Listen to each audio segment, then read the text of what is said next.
Привет! Уже 4 месяца Харьков находится под ежедневными и еженочными обстрелами. Бомбы, ракеты, снаряды летят по городу каждый день, вот уже 4 месяца подряд. Разрушения по всему городу очень значительные, но сегодня мы хотели вам представить фильм, в котором показали бы центральную историческую часть города, объекты, памятники архитектуры и истории, которые пострадали от российской агрессии. Этим зданиям 100-150 лет, они являются действительными носителями не только истории, но и красоты, архитектуры, эстетизма нашего города. И фильм этот начать мы хотели бы отсюда, от здания Дома государственной промышленности, потому что если спросить харьковчанина, какой дом, какое здание, какой объект в городе символизирует Харьков полноценнее всего, подобно тому, как Эйфелева башня характеризует Париж, а Биг Бен Лондон, то, конечно же, тут двух мнений быть не может. Речь идет о Доме государственной промышленности. Но в эти дни, в эти месяцы войны он приобрел еще одну дополнительную символику. Он стал символом стойкости, символом способности харьковчан к сопротивлению. Недаром один из первых появившихся харьковских военных шевронов – это вот этот шеврон с изображением Дома государственной промышленности и надписью «Залізобетон». Один из наиболее обидных разрушенных памятников архитектуры Харькова – это вот это здание по адресу улицы Полтавский шлях, 13. И мы буквально по горячим следам приехали сюда вчера, ночью, вернее, сегодня был прилет. Это один из наиболее ценных памятников архитектуры периода классицизма, периода ампира в Харькове. Работа на тот момент уже профессора архитектуры, а в дальнейшем академика архитектуры, архитектора Андрея Андреевича Тона. Здание 1832 года, усадебный такой традиционный усадебный классицистический дом с большим был парком, с флигелями и двухэтажным вот таким фасадом в стиле классицизм, с четырехколонным портиком. Во всех путеводителях даже второй половины 19 века изображение этого здания украшало собой город, и все эти путеводители, рассказывающие о Харькове, это было очень представительское такое усадебное здание. В дальнейшем здесь была гостиница, потом была гостиница под названием Эпштейн с уникальной для Харькова начала 20 века кошерной кухней. А во времена гражданской войны в 18-19 году здесь размещались части особого назначения. И вот с тех пор, с еще столетней давности, здесь, известно харьковчанам, находился Харьковский райвоенкомат. При этом, действительно, как памятник архитектуры, найти равного по чистоте, стилю, выдержанности стиля сложно было бы в Харькове. И это одна из лучших работ архитектора Андрея Тона. Очень горько и очень досадно видеть вот такие трагические разрушения этого дома. Как говорят некоторые, ну тут уже такие фатальные разрушения, что восстановлению это не подлежит. Но еще раз хочу в который раз сделать акцент на том, что это является памятником архитектуры, памятником истории, защищающийся законом Украины, защищающийся государством. Поэтому вопрос о возможной реставрации, способах реставрации, он должен стоять здесь очень остро и очень горячо. Ну, честно говоря, этот отдельно взятый сюжет я лично настаивал на том, чтобы снять и показать вам эти разрушения, поскольку вот действительно это та самая харьковская старина, уходящая, не так много оставшаяся за все войны, революции, которые происходили в городе, и поэтому об этом уникальном объекте хотелось рассказать особенно.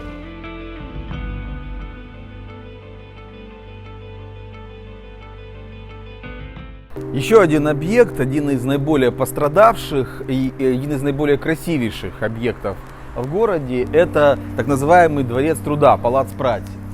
Тут надо оговориться и сказать, на мой взгляд, одну очень важную вещь, что само это здание и весь квартал, который подвергся этой бомбардировке, находится не просто в историческом центре города, а в самом сердце этого исторического центра, поскольку, вот, по сути дела, очертания вот этих стен, этих домов и соседнего квартала, это и есть то, с чего начался Харьков. Точнее, даже не Харьков, а Харьковская крепость. Мы фактически находимся на границе, на восточной стене Харьковской крепости середины 17 века. И действительно, вот это место, это и есть самое-самое-самое сердце Харькова. Дом этот необыкновенный. Когда-то я посвятил ему не одну передачу, не одну телевизионную историю. Название свое «Дворец труда» он получил уже в 20-е годы 20 века. И связано было с тем, что изначально этот огромный жилой доходный дом строился как жилой дом для известного в империи, в Российской империи, страховой компании, страхового общества, которое так и называлось, страховое общество «Россия». Этот дом представлял собой целый комплекс квартир, причем роскошных квартир. А на первых этажах, на первом этаже этого здания должны были находиться разнообразные офисные, торговые помещения. И центральная часть этого здания — это вот такой гигантский пассаж. Открытый и закрытый одновременно внутренний двор. Такое своеобразное даже театральное пространство. Дом этот строился по проекту питерского архитектора Ипполита Претра. Построен он был накануне начала Первой мировой войны. И это было на тот момент, к этому времени, к 20-м годам 20 века, самое большое жилое квартирное здание в городе. Гигантское здание, причем очень красивое, с аллегорическими скульптурами олимпийских богов на центральном главном фасаде, с статуей самой России, то есть общество называлось Россия, которая в виде вот как бы такой женской фигуры на крыше здания перед куполом, в левой руке держа щит, как бы страховала, закрывала от всяких неприятностей вкладчиков страхового общества «Россия». К сожалению, этот щит не уберег Россию, этот дом, от российской же ракеты сейчас в марте 22 года. Но судьба этого дома сложилась в 20-е годы следующим образом.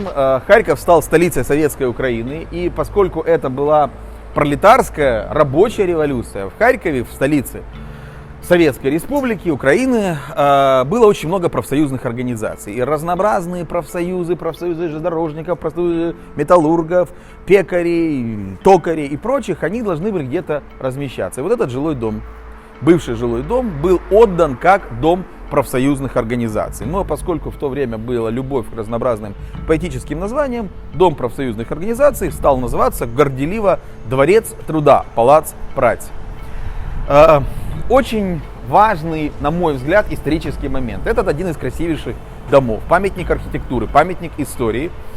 Первый раз был сильно поврежден, даже частично разрушен во время Второй мировой войны. Авиационная бомба угодила в левое крыло, в то крыло этого здания. Было обрушение конструкции, обрушение стены, был такой гигантский провал. И разрушения, которые были принесены этому зданию, были, очень такие чудовищные по сравнению со многими другими поврежденными, неразрушенными домами в центре города. И тогда было принято решение по окончанию Второй мировой войны, что этот дом должен быть восстановлен в прежнем виде, ему должен быть восстановлен первоначальный вид. И несмотря на трудности, вот эти вот значительные разрушения, в течение нескольких лет здание Дворца труда было восстановлено. Этот красивейший дом действительно являлся всегда одним из таких знаковых мест в городе, украшением города. И сейчас он приобрел уже такую действительно всемирную славу, поскольку вот это вот пространство внутреннего двора, разрушенное, полуразрушенное, оно стало местом и съемки клипов. И здесь игралось, например, еще в марте или в начале апреля игралась одна такая свадьба волонтерская. И, в общем, это действительно стало местом, как бы одним из символов, опять-таки, стойкости Харькова, стойкости, способности к сопротивлению, потому что это красивейшее здание, несмотря на эти повреждения, тем не менее стоит и ждет того момента, когда оно может быть восстановлено уже после нашей победы. Особой достопримечательностью Дворца труда является вот этот внутренний закрытый двор.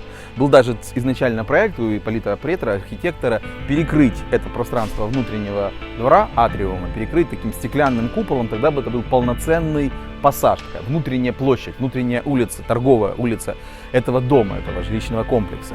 Но он остался открытым, и это действительно стало место очень популярной, такой своеобразной сценической площадкой. Вот на этом месте, например, в начале 80-х годов проходила съемка такого советского художественного фильма «Одинокая женщина желает познакомиться». Буквально вот на этой точке была снята одна из таких ключевых сцен этого фильма, когда герой Александра Збруева, актер Александра Збруева, объясняется в любви героине Ирине Купченко. Это место в довоенное время, это пространство, это было популярное такое летнее кафе с очень символическим, кстати говоря, названием, очень символическим сейчас. Кафе называется «Стыдно быть несчастливым». И вот как бы в названии этого кафе это, на мой взгляд, как бы ключ к пониманию именно этого места, этого объекта, да и вообще города Харькова и всей Украины. Пока мы живы, пока мы боремся, стыдно быть несчастливым.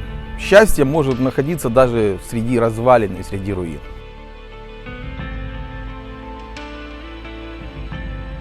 В определенный момент наступило обманчивое ощущение, что центральная часть города Харькова уже находится не под обстрелами, не под бомбежками.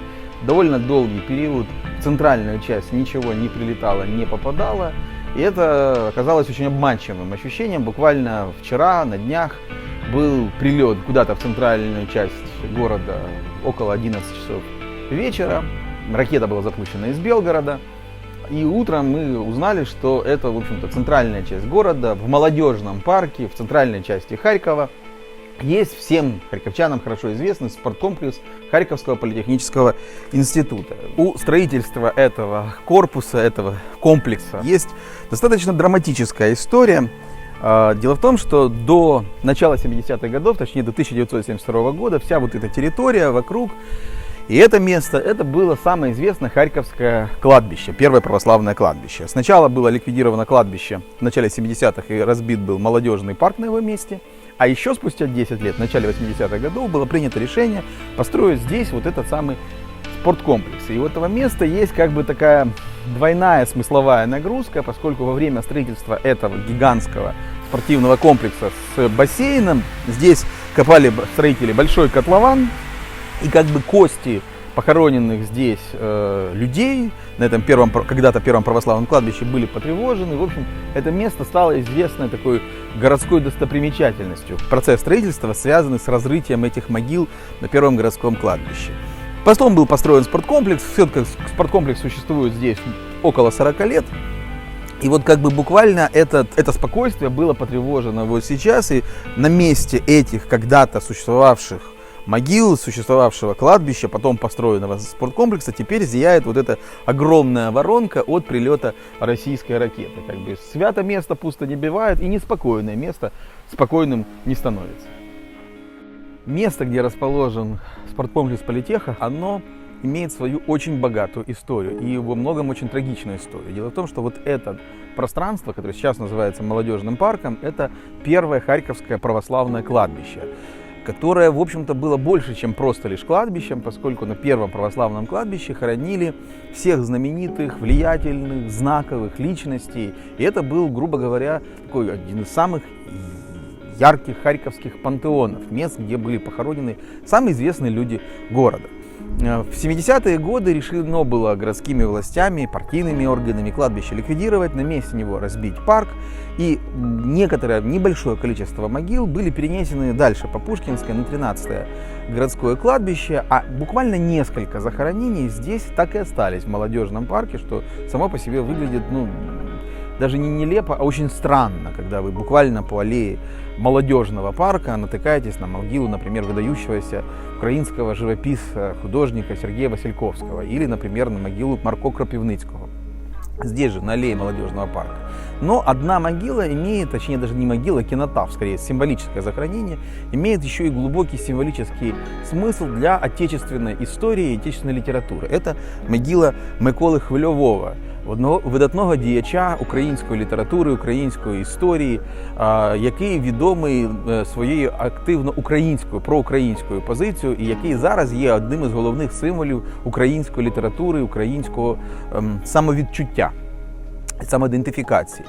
Дуже відомі його крилаті такі слова, його твір «Геть від Москви», який дуже актуальний зараз, який є одним з таких дуже популярних гасел у теперішній час, тим більше час війни, але на його цьому похованні вибито його інші строки, які є нібито епітафією або заповітом його діяльності, його творчості і його громадської позиції. Вони мають безпосередньо відношення не лише до українського самовідчуття, а взагалі для його позиції, якоїсь філософської позиції. Це слова, які звучать так: «Хай живе дух неспокою».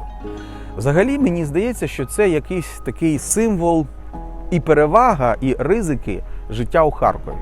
Це дуже неспокійне місто, дуже творче місто, дуже пасіонарне місто, але й дуже неспокійне місто. Тому те, що біля цієї могили знаходиться цей спорткомплекс, якою вчора прилетіла російська ракета, це відображає взагалі переваги та ризики життя у Харкові. Хай живе дух неспокою, як казав Микола Хвильовий.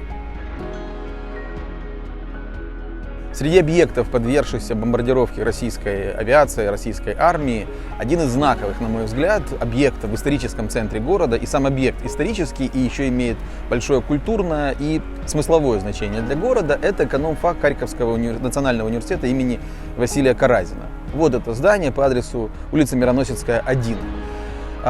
Здание имеет богатую историю. Это дом постройки, постройка была в 20-е годы 20 века. Начинали его строить еще до революции. Преимущественно стиль, в котором построено это здание, это украинский архитектурный модерн, что, кстати говоря, очень наглядно видно по оконным проемам, такой характерно трапециевидной формы, характерно для стиля украинского модерна.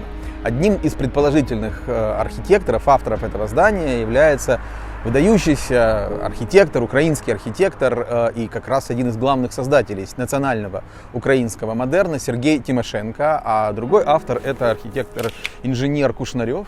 И здание завершалось уже в 20-е годы, когда Харьков был столицей Советской Украины, как наркомат министерства, наркомат труда. Но, впрочем, мы его больше знаем как экономический факультет университета, и, собственно говоря, на данный момент он и пребывает в таком статусе. Кроме того, что это действительно памятник архитектуры, охраняемый государством, он еще имеет большое смысловое значение на сегодняшний день, потому что Харьков в первую очередь это университетский город, и разрушение корпусов учебных заведений, университетских корпусов, это еще и удар по смыслу, одному из главных смыслов города. Эконом-фак университета — это один из тех объектов, одно из тех зданий, которое пережило Вторую мировую войну, пережило немецкую оккупацию Харькова. И у нас даже есть вот такая фотография, довольно известная на харьковских исторических форумах, где это пространство, это еще не сквер Победы, это фактически на тот момент такой образовавшийся здесь пустырь.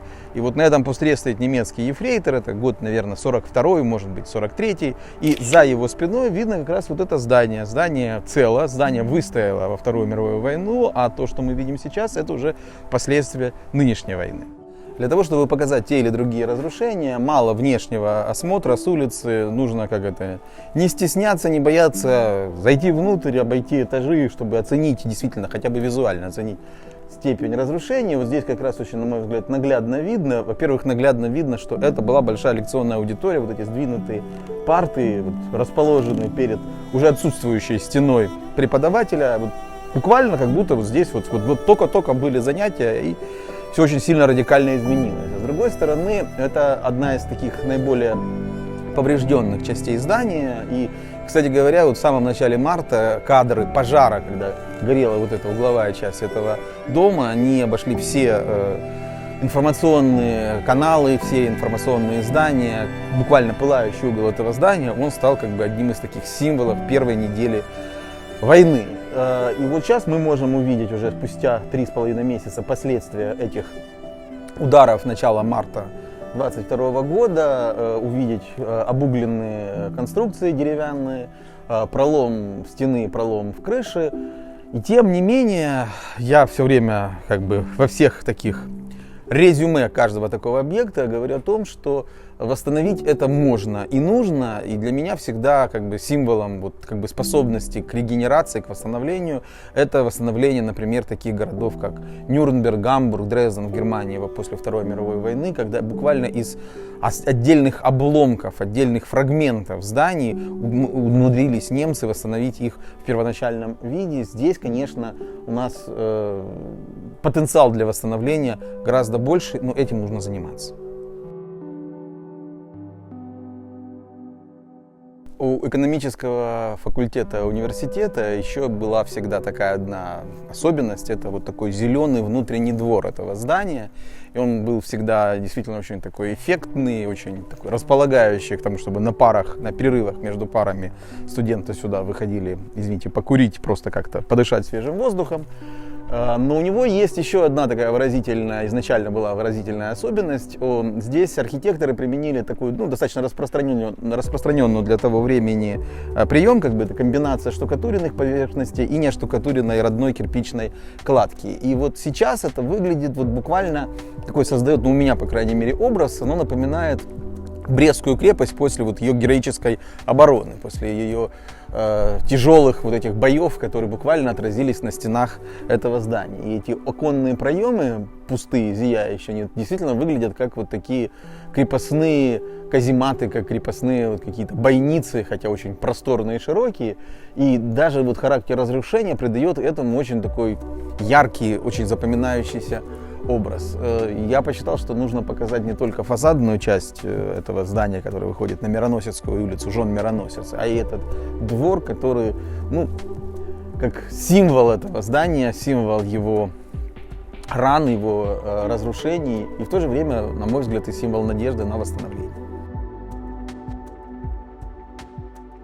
Продолжение этой вузовской университетской истории, это буквально следующее здание после Мироносецкой 1 экономфака университета, это корпус ХИСИ, как мы его привыкли называть, Харьковского национального университета строительства и архитектуры. Это корпус, который выходит на Мироносецкую, хотя тоже, как и в предыдущем случае, это целый комплекс зданий, который выходит и на Сумскую, и на Мироносецкую, имеет большой внутренний двор, смыкаются промежуточными корпусами между собой.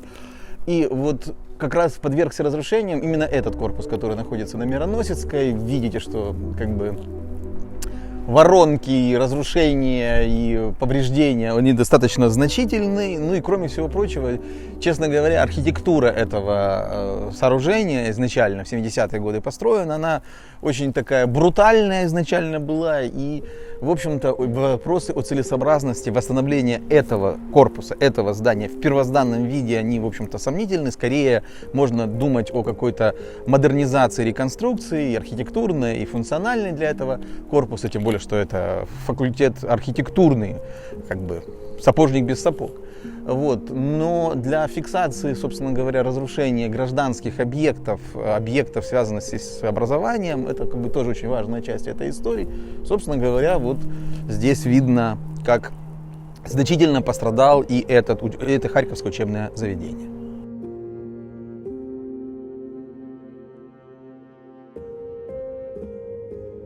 Один из самых ярких объектов, подвергшихся бомбардировке в ходе этой войны, это здание Харьковской областной администрации. Более того, буквально прилет ракеты по нему был показан в прямом эфире на весь мир 1 марта 2022 года.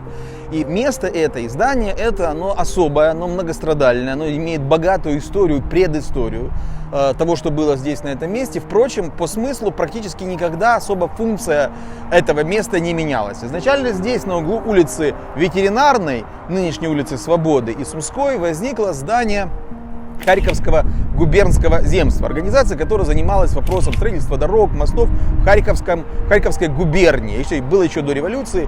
И здание, которое здесь было, это было такое сооружение 2-3-этажное со смешанной этажностью. Первый корпус был построен по проекту ордетского архитектора Минкуса, потом к нему левее был пристроен корпус по проекту харьковского архитектора Величко. Это было такое в стиле псевдобарокко, очень нарядное, очень эффектное здание, функция которого было вот это самое губернское земство, фактически облуправление.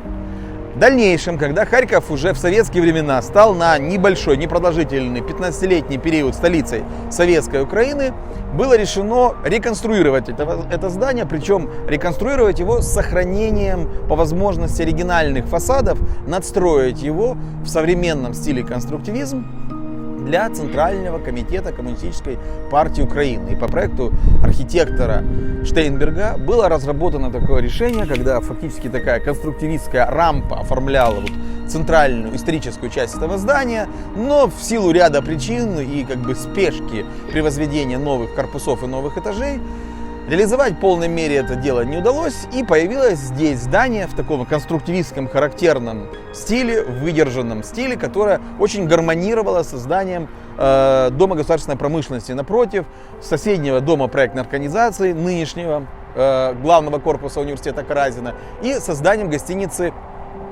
«Националь», которая сейчас представляет собой гостиницу «Харьков».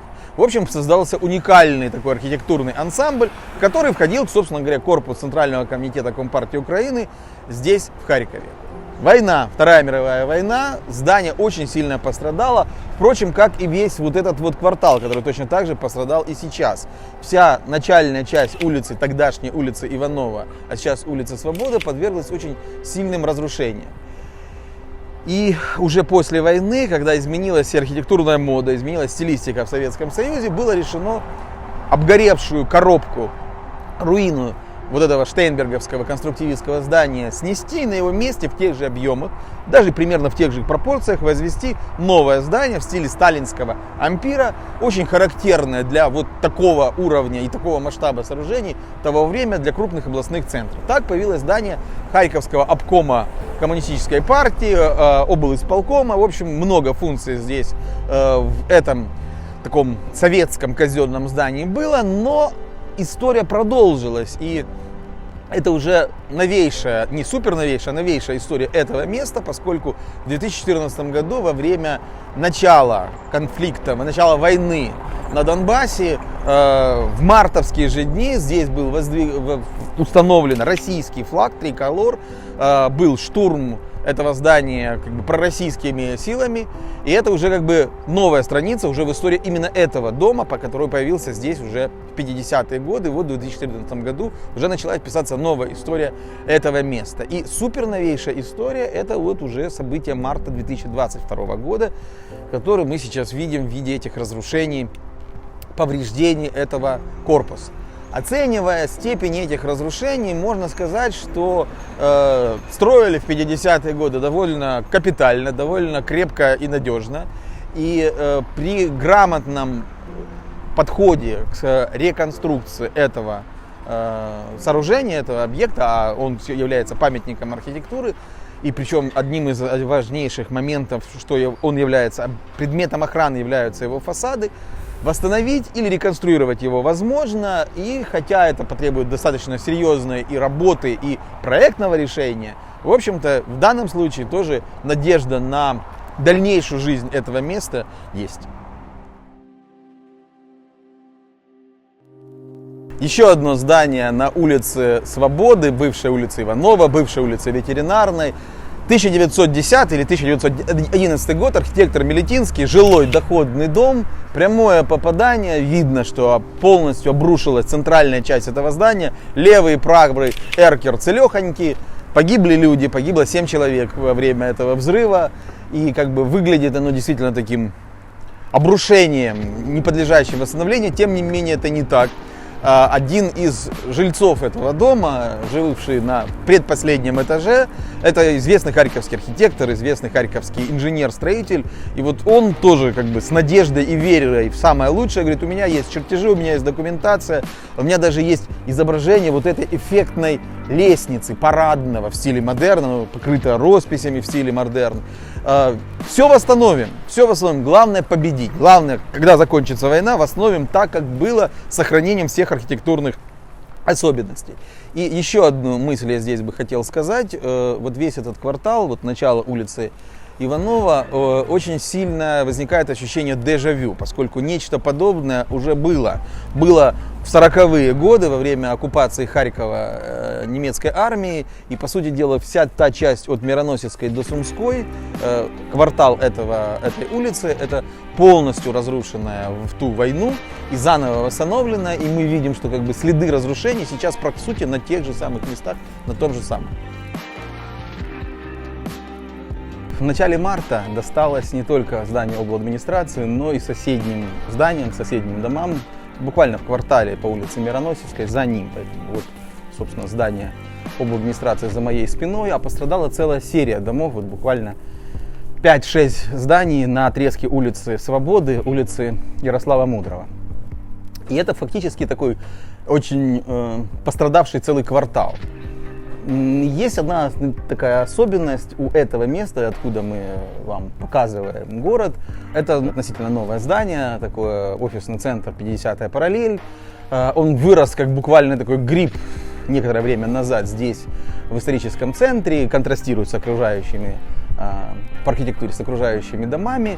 Но сейчас еще получилась такая особенность, что это фактически такая идеальная видовая площадка, такой своеобразный панорамный обзор на центральную часть города, буквально из эпицентра боев. И вот как бы сама возможность осмотреться, увидеть город отсюда, она и уникальная, и в то же время очень знаковая. Потому что с первых дней войны появилось как бы такое, уже даже не знаю, кто придумал это выражение, как символ Харькова, и даже это стало шевроном для защитников города, железобетон, монолит конкрет. Один из важных аспектов, откуда взялся вот этот вот образ железобетона, это самое знаковое здание города, самый знаковый символ Харькова, это здание Дома государственной промышленности, вот он прямо перед нами, очень выразительным силуэтом отсюда видный. Монолитное железобетонное здание как символ не только инновационности, не только авангарда города уже 100 лет назад, а и вот этой вот способности к сопротивлению, железобетонности, устойчивости, как бы то, что оно держится, то, что оно не сдается и не отступает. И вот как бы эта видовая точка, эта видовая площадка, она, несмотря на все видные здесь разрушения и на вот как бы трагизм как такой картинки, она в то же время показывает вот эту железобетонность, способность сопротивления, несдаваемость. Поэтому это как бы не столько про конкретную исторические параллели, сколько про сегодняшнюю ситуацию и сегодняшний исторический момент.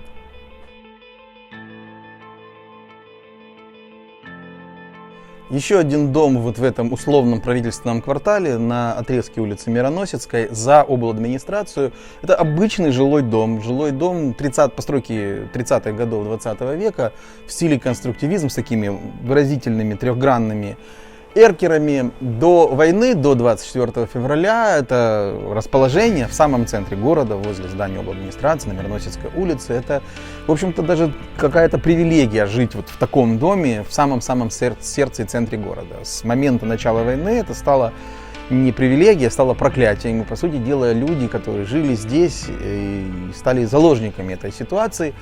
Дом старый, дом в стиле конструктивизм, как наследие такого периода отечественного авангарда, и для того времени присуще было строительство домов с деревянными перекрытиями. За счет того, что помимо самого вот попадания снаряда был очень сильный пожар, все эти перекрытия, они прогорели, обрушились, и по сути вот это здание, оно выглядит наиболее напоминающее вот разрушение периода Второй мировой войны, когда города Европы, и немецкие, и британские, и советские, подвергались массированным авиабомбардировкам. Он действительно выглядит как вот такой призрак прошлой Второй мировой войны. К сожалению, кроме самого разрушения конструкции этого здания, кроме этого пожарища, здесь еще и погибли люди, жильцы этого дома. Атака была вечерняя, даже в ночное время. И поэтому не все находились, во-первых, не все выехали к тому времени, это 2 марта 22 года, не все выехали из этого дома на тот момент, и не все были в укрытии, не все были в бомбоубежище, поэтому здесь некоторое количество жильцов, они погибли во время этой атаки. И этот дом, как и соседний, он по сути является вот как бы таким еще и не только потенциально реконструируемым целым кварталом на Мироносецкой улице, как бы реконструкции и восстановлению подлежит вот целый ряд домов, но и неким своеобразным памятником войны, и за счет вот такой вот яркой, трагической, образной картины.